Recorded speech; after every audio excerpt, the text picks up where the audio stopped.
చిత్తూరు జిల్లా కుప్పం నియోజకవర్గ పరిధిలో అటవీ అధికారులు మెరుపు దాడులు నిర్వహించారు. శనివారం అర్ధరాత్రి నుండి ఆదివారం ఉదయం వరకు రెక్కి నిర్వహించారు.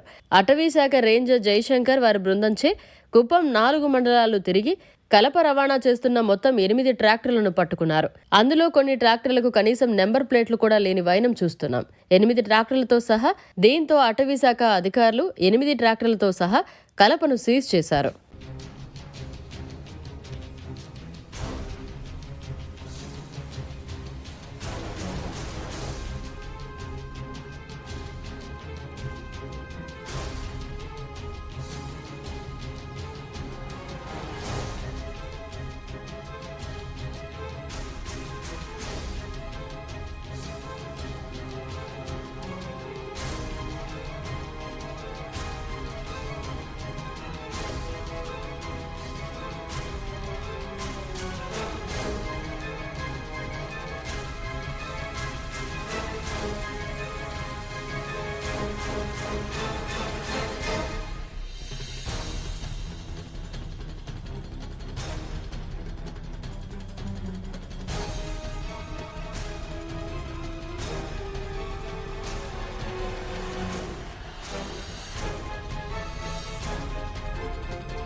మరిన్ని అప్డేట్స్ కోసం మన HN9 టీవీ ఛానల్ని సబ్స్క్రైబ్ చేసుకోండి.